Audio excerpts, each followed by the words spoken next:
시편 74편은 아삽의 후손의 시입니다. 이 시를 쓸 때의 배경이 언제이냐 하면 이스라엘이 바벨론에 의해서 예루살렘 성이 파괴되고 성전이 불탄 상황입니다. 이와 같은 상황에서 지금 하나님께 기도를 하고 있습니다. 절망적인 상황을 표현하고 있는데 9절의 말씀을 보게 되면 9절 보겠습니다. 우리의 표적은 보이지 아니하며 선지자도 더 이상 없으며 이런 일이 얼마나 오랬는지 우리 중에 아는 자도 없나이다. 선지자도 없어요. 이 일이 어떻게 될지 아는 사람도 없어요. 절망 가운데 있잖아요. 우리가 인생을 살다 보면 이와 같은 때를 맞이할 때가 있잖아요. 자, 이와 같은 상황에서 어떻게 기도를 하면 될까요? 이와 같은 상황에서 여러분이라면 어떻게 기도를 하시겠어요? 어떻게 기도를 하시겠어요? 시편의 저자가 우리에게 좋은 힌트를 주고 있습니다. 어디를 보시느냐 하면 20절 말씀. 20절 말씀 같이 읽습니다. 그 언약을 눈여겨 보소서.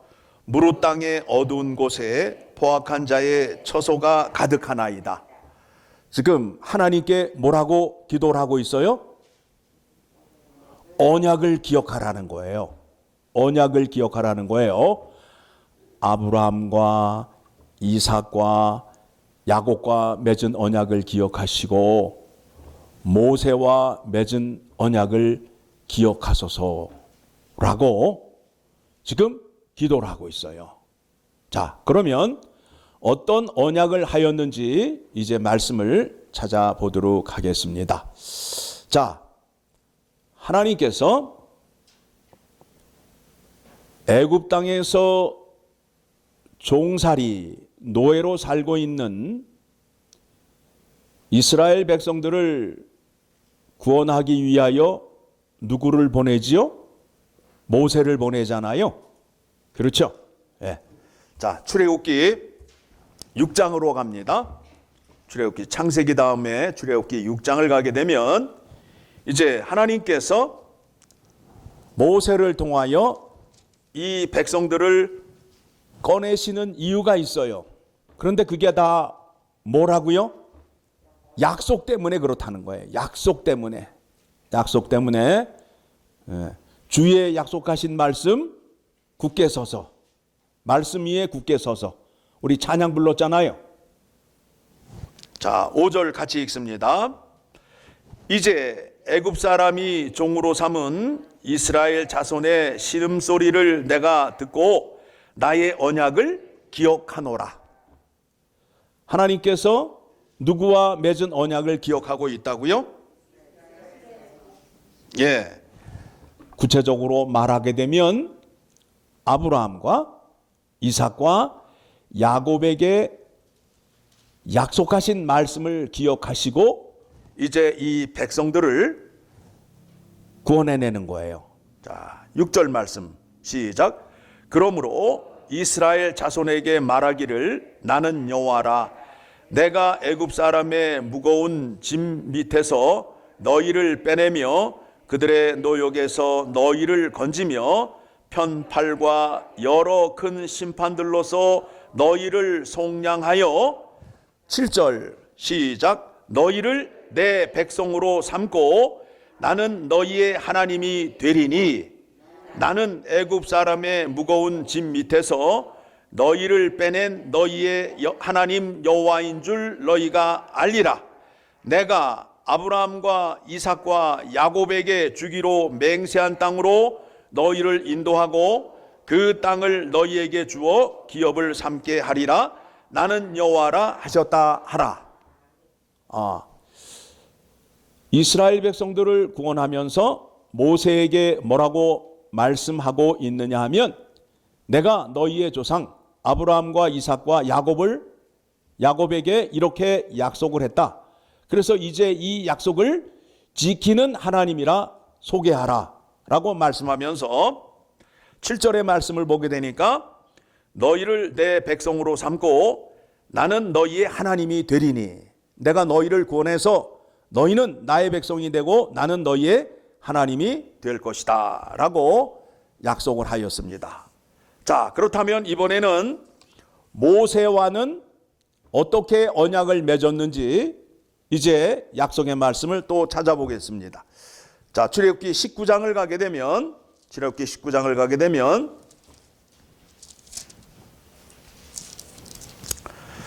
이제 하나님께서 이스라엘 백성들을 애굽에서 구원하여 홍해를 건너게 하여 시내산 앞에 이르게 하였습니다. 그렇죠? 꺼내 왔어요. 자유인을 만들어 놓고 뭐라고 말씀을 하시는지, 자, 5절 말씀 같이 읽겠습니다. 세계가 다 내게 속하였나니 너희가 내 말을 잘 듣고 내 언약을 지키면 너희는 모든 민족 중에서 내 소유가 되고 너희가 내게 대하여 제사장 나라가 되며 거룩한 백성이 되리라. 너는 이 말을 이스라엘 자손에게 전할지니라. 자, 5절의 말씀을 잘 보게 되면 이 세상이 다 나에게 속하였는데 너희가 내 말을 잘 듣고 내 언약을 지키면 너희는 모든 소유 중에서 내 소유가 되겠고 그리고 너희가 내게 대하여 제사장 나라가 되며 거룩한 백성이 되리라. 뭘 지키면? 언약을 지키면. 그래서 하나님과 언약을 맺었어요? 안 맺었어요? 언약을 맺었죠. 그들이 하나님께서 말씀하신 대로 우리는 그렇게 순종하겠나이다 라고 그들이 큰 소리로 외쳐 응답을 하였어요. 그래서 언약을 맺었어요. 언약을 맺었는데 언약을 어떻게 맺었다고요? 송아지의 피로 맺었다고요. 송아지를 잡아서 피를 양푼에 담아서 반으로 나누어서 반은 제단에 뿌리고 반은 이스라엘 백성들에게 뿌렸어요. 그러니까 그 약속을 지키지 않게 되면 뭐가 되는 거예요? 죽음이라는 거예요. 그 약속을 하나님도 지키지 않으면 하나님도 죽으셔야 되고 이스라엘 백성들도 죽어야 된다는 거예요. 그렇죠?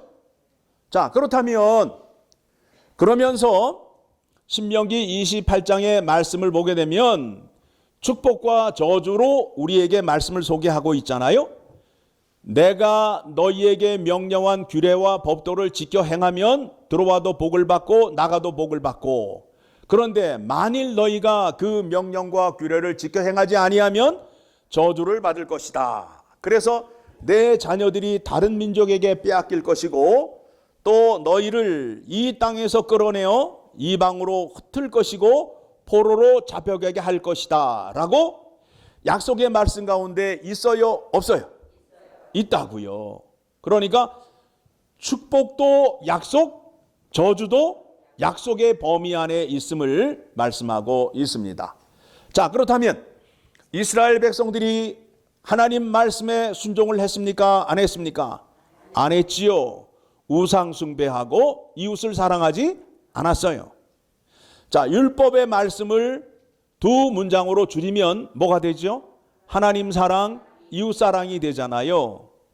하나님을 사랑하지 않고 우상을 섬겼어요. 우상을 섬겼다 하면 하나님을 사랑하지 않았어요. 여러분, 사랑은 올인이에요. 나의 모든 것을 다 주는 거예요. 여러분들 사랑해 보셨잖아요. 사랑을 하게 되면 내 모든 것을 다 줘요. 하나님을 사랑하는데 그렇게 사랑하셔야 하나님을 참 사랑하는 거예요. 하나님 대충 사랑하고 이것도 사랑하고 아니라는 거예요. 그런 다음에 내 이웃을 내 몸과 같이 사랑하여야 되는데 이스라엘 백성들이 내 이웃을 사랑하지 않았어요. 가난한 자, 과부 이런 사람의 것을 빼앗고 또 저울추와 대박을 속여서 자기의 유익을 챙겼어요. 그래서 이 나라가 하나님 말씀대로 순종하지 않음으로 인하여 복을 받았을까요? 저주를 받았을까요? 저주를 받았잖아요. 약속한 대로. 그렇죠? 약속한 대로 저주를 받아야 돼요. 그렇게 해서 예루살렘 성과 성전이 불타 없어지게 된 거예요. 지금 그와 같은 상황에 처해지게 된 겁니다. 이스라엘이 망한 것은 하나님과 약속한 약속의 말씀을 지키지 않음으로 인하여 망하게 된 거예요. 자, 그렇다면 이제 생각을 한번 해보세요. 이와 같은 상태에서 끝을 낼 것인가? 아니면 다시 어떻게 할 것인가? 하나님께서 이와 같은 상태에서 다시 그 백성들을 언약 안으로 돌아오게끔 하기 위하여 이제 어떻게 하시느냐 하면 새 언약을 약속하시는 거예요. 새 언약을 약속하시는 거예요. 새 언약을 약속하시는데 그 새 언약을 약속하시면서 이렇게 말씀을 하셨어요. 에스겔서 36장 16절 이하의 말씀을 보게 되면 에스겔서 36장 16절 이하의 말씀을 보게 되면 하나님께서 뭐라고 말씀하시느냐 하면 이스라엘 나라 사람들이 거룩하신 하나님의 이름을 더럽혔다는 거예요. 그렇죠? 하나님은 그들의 하나님이 되고 그들은 하나님의 백성이 되게 하기 위하여 지금 언약을 맺었는데 이 백성들이 여호와 하나님의 말씀을 지키지 않고 우상 앞에 가서 절을 하였다고요. 그러니까 결과적으로 누구의 이름을 더럽힌 거예요? 하나님의 이름을 더럽힌 거란 말이에요. 네, 그러니까 하나님이 자존심이 확 상한 거예요. 확 상한 거예요. 그래서 하나님께서 내가 새 약속을 하면서 너희가 더럽힌 이름을 내가 다시 세우겠노라. 내 무너진 자존심을 다시 세우겠노라 라고 하시면서 새 약속을 하시는 거예요. 예? 여러분 잘 보시기 바랍니다. 자, 22절 말씀 봅니다. 22절. 자, 같이 읽습니다. 시작. 그러므로 너는 이스라엘 족속에게 이르기를 주 여호와께서 이같이 말씀하시기를 이스라엘 족속아 내가 이렇게 행함은 너희를 위함이 아니요 너희가 들어간 그 여러 나라에서 더럽힌 나의 거룩한 이름을 위함이니 여러 나라 가운데서 더럽혀진 이름 곧 너희가 그들 가운데에서 더럽힌 나의 큰 이름을 내가 거룩하게 할지라 내가 그들의 눈 앞에서 너희로 말미암아 나의 거룩함을 나타내리니 내가 여호와인 줄을 여러 나라 사람이 알리라 주 여호와의 말씀이니라. 하나님께서 자신의 더럽힌 그 이름을 다시 회복하기 위하여 새 약속을 하시는 거예요. 새 약속을 하시고 그 약속을 이루기 위하여 누구를 보내주시는 거예요? 예수 그리스도를 보내주시는 거예요. 이제 구약과 신약이 어떻게 연결이 되는지 아시겠지요? 예. 자, 그렇다면 옛 약속과 새 약속에 있어서 차이점이 뭐냐? 도대체 무엇을 말하느냐? 잘 들으시기 바랍니다. 옛 약속이나 새 약속은 약속의 내용에는 차이가 있다 없다? 없다. 무엇이 차이가 있느냐면 언약을 맺는 방법이 다르다. 뭐가 다르다고요? 언약을 맺는 방법이 다르다. 자, 이번에 어디 보시느냐 하면 예레미야 31장 에스겔서 바로 앞에 있습니다. 예레미야 31장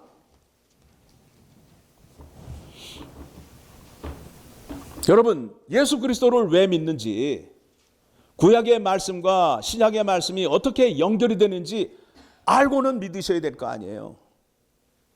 자, 같이 읽습니다. 31절 시작. 여호와의 말씀이니라.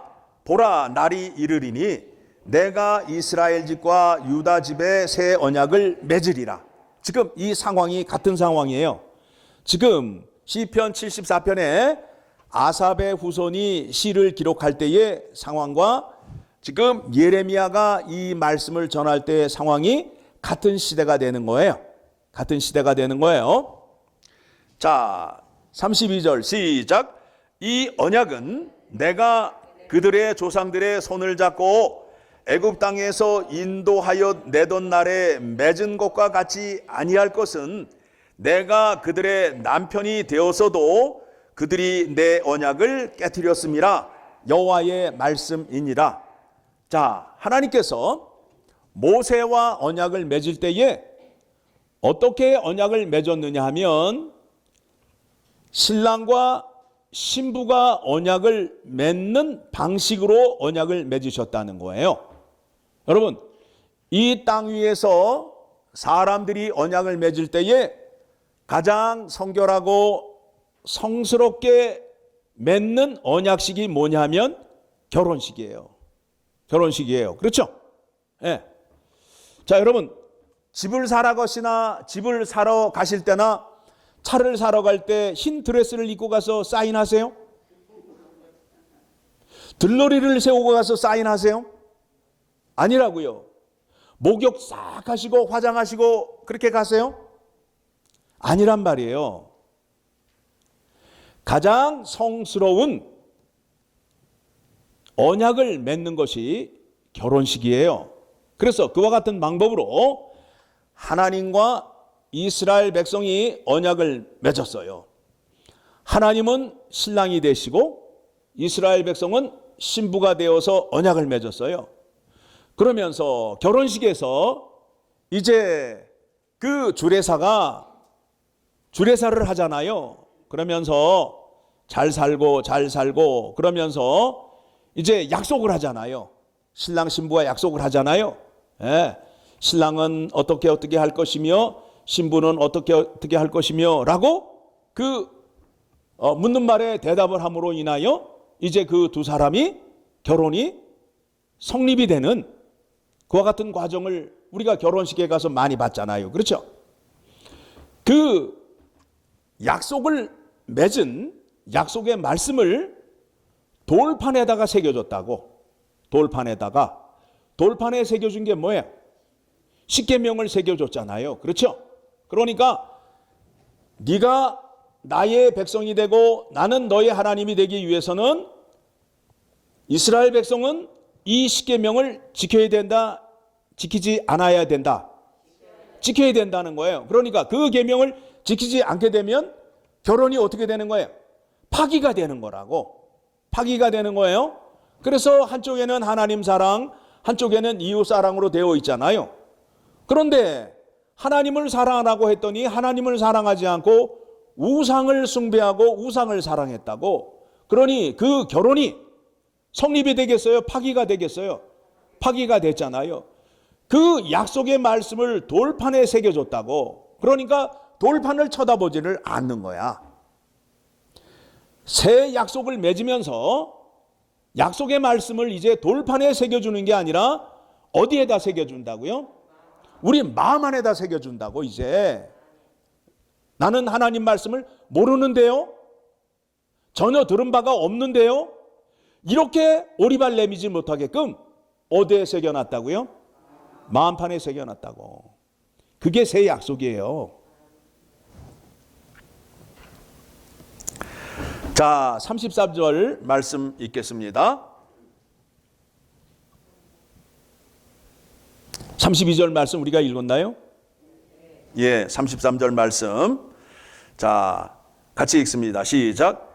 그러나 그날 후에 내가 이스라엘 집과 맺을 언약은 이러하니 곧 내가 나의 법을 그들의 속에 두며 그들의 마음에 기록하여 나는 그들의 하나님이 되고 그들은 내 백성이 될 것이라. 여호와의 말씀이니라. 자, 이스라엘 백성이 왜 망했어요? 약속의 말씀을 지키지 않았다. 그래서 이 백성들을 다시 예루살렘으로 불러 모아서 이 백성을 회복시키고 그들의 하나님이 되시기 위하여 새 약속을 하시고 누구를 보내주셨다? 예수 그리스도를 보내주셨다. 그러면 예수 그리스도의 이름으로 구원받은 사람에게는 이제 하나님 말씀이 돌판에 기록되어 있는 것이 아니라 어디에 기록이 되어 있다? 마음 안에 기록이 되어 있다. 그러니 하나님의 계명을 지키는 것이 당근이다, 당근 아니다? 당근이다 이거예요. 에? 자, 그러면 이제 저주로 인해서 이스라엘 백성들이 흩어졌잖아요. 사방으로 흩어지고 포로로 잡혀갔잖아요. 그러면 새 약속을 하시면서 그 백성들을 다시 불러 모아야 된단 말이에요. 그렇죠? 회복을 시켜야 될 거 아니에요. 그 장면이 어디에 나오느냐 하면 예수님께서 십자가에 죽으시고 부활하시고 승천하신 후에 열흘 후에 오순절 성령 강림일이 있잖아요. 그렇죠? 네, 그날 그 일이 이루어져요. 사도행전 2장으로 갑니다. 사도행전 2장 5절의 말씀을 보게 되면 이들이 다시 어디로 모인다고요? 예, 새 예루살렘으로 모이는 거예요. 예. 5절 시작. 그때 경건한 유대인들이 천하 각국으로부터 와서 예루살렘에 머물러 있더니 이 소리가 나매 큰 소리가 모여 각각 자기의 방언으로 제자들이 말하는 것을 듣고 다 소동하여, 지금 흩어졌던 이스라엘 사람들이 다시 예루살렘으로 모이는 장면이 나오잖아요. 그렇죠? 그때가 어느 때라고요? 예, 오순절 날 성령이 강림함으로 인하여 이제 다시 하나님의 백성을 모으는 일이 시작이 되는 거예요. 그래서 오순절 성령 강림일은 굉장히 중요한 그런 의미를 갖고 있어요. 성전 시대가 끝이 나고 무슨 시대가 열리는 거예요? 교회 시대가 열리는 거예요. 그래서 교회 시대가 열려서 이제 교회 안에 부름을 받은 사람들은 예수 그리스도의 이름으로 구원을 받고 이 자리에 모인 사람들이라는 거예요. 그렇죠? 그러면 예수 그리스도의 이름으로 구원받은 사람들은 마음 안에 하나님의 계명이 새겨졌다, 안 새겨졌다? 새겨졌다. 자, 하나님께서 새 약속을 하시면서 이루시려는 하나님의 뜻이 무엇이었다고요? 무엇 때문에 새 약속을 이루려 하시는 거예요? 자신의 더럽혀진 이름을 다시 거룩하게 세우기 위하여. 그렇죠? 그러니까 하나님의 거룩한 이름이 어느 나라 사람들 때문에 더럽혀졌어요? 이스라엘 사람들 때문에 더럽혀진 거 아니에요? 근데 그 더럽혀진 이름을 다시 회복시키기 위하여 누구를 택하였다는 거예요? 예? 예수 그리스도 안에서 누구를 택하였다는 거예요? 나를 택하였다는 거 아니에요. 여기 있는 사람들을 택하였다는 거 아니에요. 그러니까 여러분들은 예수 그리스도 안에서 택함을 받음으로 인하여 여러분에게 어떤 사명을 맡겨주신 거예요? 하나님의 더럽혀진 이름을 다시 거룩하게 세우는 일을 맡은 사람이 되는 거예요. 그렇죠? 그러니까 나로 인하여 하나님의 이름을 더럽힐 수도 있고 하나님의 이름을 거룩하게도 할 수 있는 거예요. 그러면 여러분들이 하나님의 이름을 거룩하게 하기 위해서는 어떻게 하셔야 돼요? 마음에 새겨진 대로 그 말씀대로 순종하시라는 거예요. 여러분에게 완전한 걸 요구하는 게 아니에요. 여러분들이 알고 있는 대로만 순종하시면 돼요. 그러면 하나님께서 기뻐하시고 하나님의 기쁨을 여러분에게 주는 겁니다. 여러분들이 예수 그리스도 안에서 구원을 받으셨는데 여러분 스스로 생각한 것보다 하나님께서 더 큰 사명과 목적을 가지시고 여러분을 택하셨어요. 네가 내 자존심과 내 명예를 회복해다오. 그런 사명을 우리에게 주셨다고요. 이제 이 말씀 아셨으니까 여러분들 하나님의 계명을 지키며 사셔야 돼요. 사셔야 돼요. 오늘 추수감사절 주일입니다. 여러분 무엇이 제일 감사합니까? 예수 그리스도의 이름으로 구원을 받아서 하나님이 나의 하나님이 되고 내가 하나님의 백성이 된 것이 가장 기쁜 일이지요. 그러면서 그 가치를 알아서 날마다 그의 나라와 의를 구하는 자가 되었음을 확인하시고 또 내가 세상의 소금과 빛의 존재로서 삶의 기준이 되고 선의 기준이 되는 존재로 세워주심을 생각할 때에 감사와 찬양이 넘칠 수밖에 없습니다. 여러분 인생을 사시면서 힘들고 어려운 일이 닥쳐왔습니다. 어떻게 기도하실래요? 어떻게 기도하실래요? 오늘 본문의 말씀처럼 74편 20절의 말씀처럼 어떻게 기도하시면 된다고요?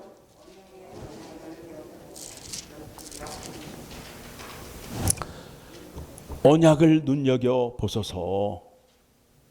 하나님이 나하고 어떻게 언약을 약속하셨습니까? 그 언약을 지켜주소서라고 기도하시라고. 세상 끝날까지 너희와 항상 함께 있으리라 라고 약속하셨잖아요. 그 약속하신 것을 기억하여 주시고 나를 통하여 거룩하신 하나님을 세상에 알리게끔 하신다고 약속하시지 않으셨습니까? 그러면 내가 좀 부족하고 모자랄지라도 나에게 사랑과 자비 긍휼 베풀어 주셔서 이 고난을 통과하게 하여 주시고 나에게 능력을 나타내 주심으로 인하여 하나님 말씀대로 살아갈 수 있도록 도와주시옵소서라고 기도하면 누가 꼼짝을 못해요? 하나님이 꼼짝을 못하신다고. 왜요? 약속의 말씀을 붙잡고 기도를 하기 때문에. 그런데 약속의 말씀은 하나도 붙잡지 않고 약속 이외에 있는 것들을 그냥 끌어와서 못 얻어주시고 못 얻어주시고 못 얻어주시고 못 얻어주시고 하니까 하나님께서 뭐라고 그러시는 거예요? 그거는 나하고 너하고 약속의 관계에 있는 게 아니다라는 거예요. 하나님이 우리에게 나타나시는데 약속의 범위 안에서 나타나시는 거예요. 약속의 범위 안에서 나타나시는 거예요. 그러니까 여러분들이 하나님을 믿으시는데 어디 범위 안에서 믿으셔야 된다고요? 약속의 범위 안에서 믿으시고 약속의 범위 안에서 말씀을 붙잡으셔야 돼요. 약속하지 않은 것 자꾸 붙잡고 안 주신다고 아우성치지 말고 약속하신 말씀 위에 굳게 서서 라는 찬양을 우리가 부르잖아요. 그러면 여러분들이 구약의 말씀과 신약의 말씀을 잘 살피셔서 무엇라 약속하셨는지 기억하시고 기도하시게 되면 하나님께서 복을 주실 수밖에 없음을 기억하시기 바랍니다. 이제 이후에 나오는 시편 가운데에도 어느 시편 기자는 또 이와 같이 기도를 해요. 하나님이여 다윗에게 맹세한 것을 기억하소서. 맹세는 누가 누구에게 해요? 높은 사람이 낮은 사람에게 해요? 낮은 사람이 높은 사람에게 해요? 네. 그런데 다윗하고 하나님하고 누가 높아요? 하나님 높잖아요. 그런데 시편의 기자가 뭐라고 얘기를 한다고요? 하나님, 다윗에게 맹세한 거 기억하소서. 무슨 얘기예요? 하나님은 뭐에 약하시다? 약속에 약하시다. 약속의 말씀을 붙잡으시고 기도하시게 되면 약속대로 해 주실 수밖에 없어요. 왜냐하면 약속을 하시면서 뭐로 약속을 하셨다고요? 십자가의 피로 약속을 하셨다고요. 내가 이 약속을 지키지 않으면 내가 죽어야 된다라고 약속을 하셨다고. 약속의 말씀 날마다 살피셔서 하나님의 것이 여러분의 것이 되는 놀라운 복이 임하기를 소망합니다. 기도하겠습니다.